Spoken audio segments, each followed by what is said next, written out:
Greetings, sailors, and welcome to a thing it feels like I haven't done in a while, and that is a Patreon replay, but I haven't actually been sent one in a while, so that is the main reason why.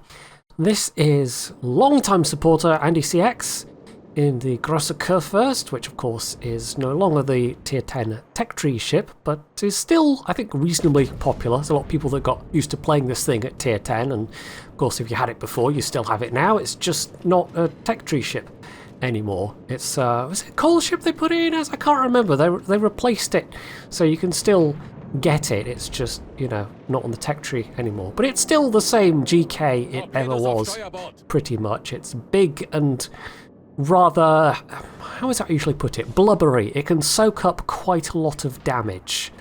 It's not necessarily sort of tanky in terms of like amazing armor, but it's good enough with its armor and its heals and its just kind of overall everything that yeah, it can tank quite large amounts of damage. In fact, I think my own record to this date is still in the GK at something like 5 point something million potential.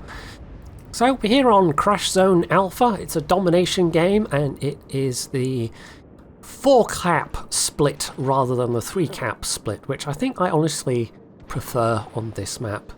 When you get this southwest split zone, it's yeah, I mean, partly it depends on the composition, of course, if there's going to be like radars and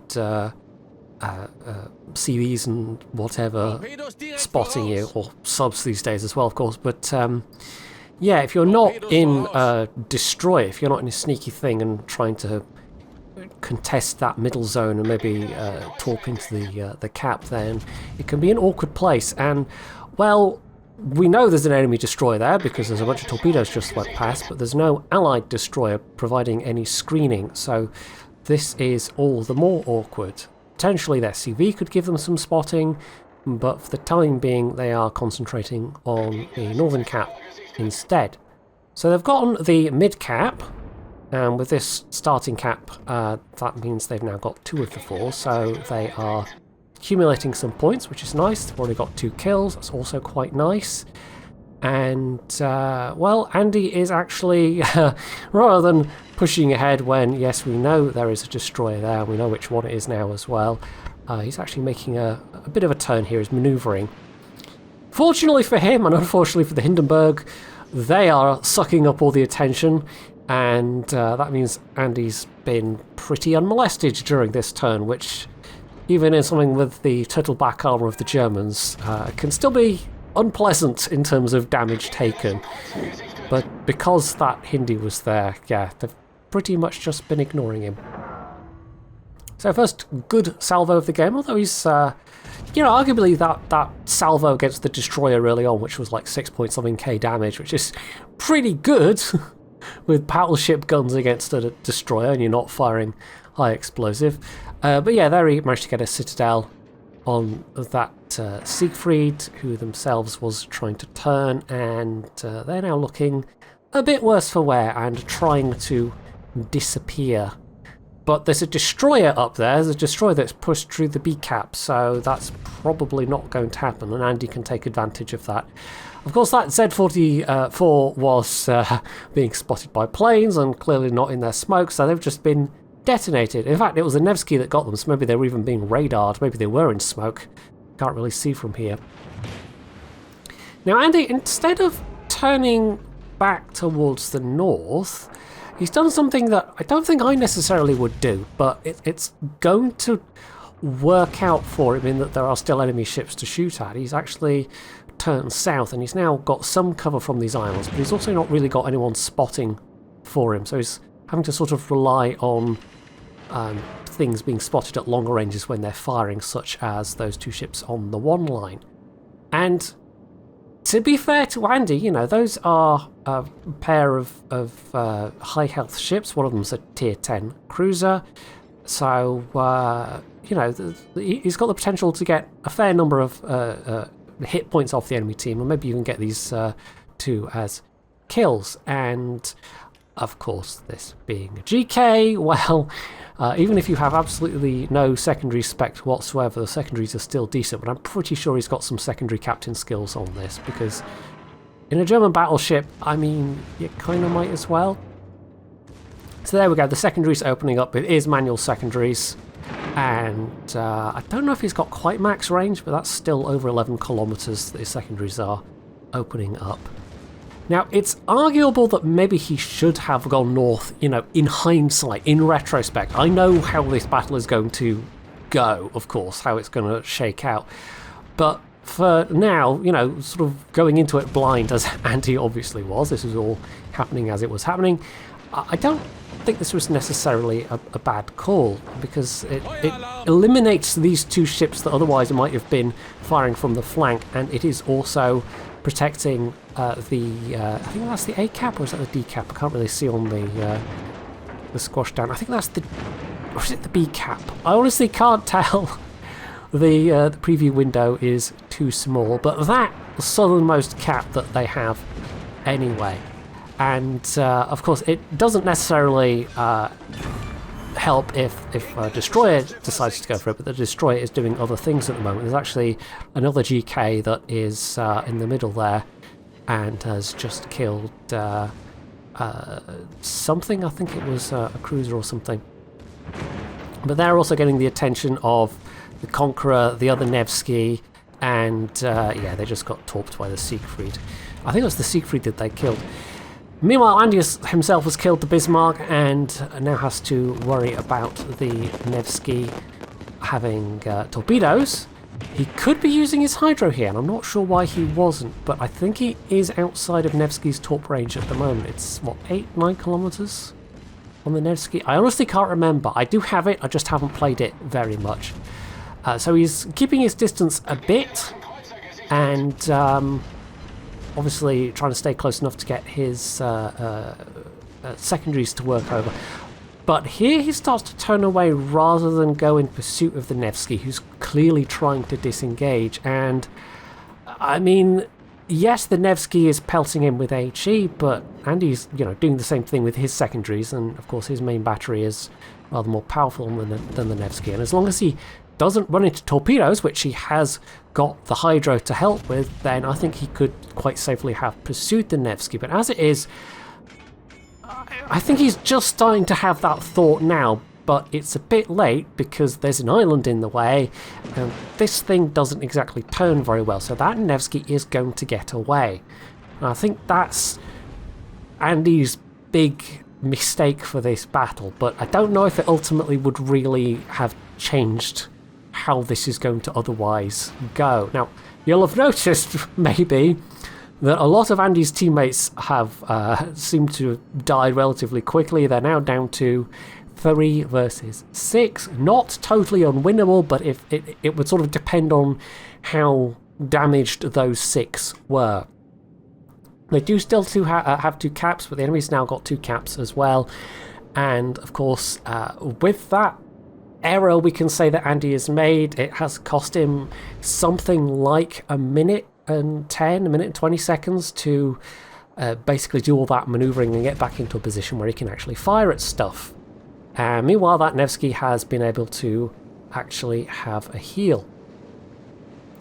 He has been able to take a pot shot at the Conqueror, though. He's currently sitting on a very healthy 143,000 damage. And, oh, hello, there is the other Nevsky, who's also about half health. And this is where you start to think, you know, if he had been able to take out that first Nevsky, he would now be facing the second Nevsky one-on-one, and instead now he's got to take care of them both at the same time, and they both have torpedoes to worry about, and we don't know where that destroyer's gone, so that might be lurking around as well. So yeah, I really would have used my hydro at this point for sure. And especially as one of the Nevskys is rapidly trying to close the distance. He's got a heal he can use as well, but I think he is possibly sitting on that because the Conqueror is concentrating on other things. Oh, there we go, he's just popped it. And of course, you know, adrenaline rush, the lower your health, the better the benefit is. So secondaries should maybe finish this Nevsky off. I mean, they're massively pinging away.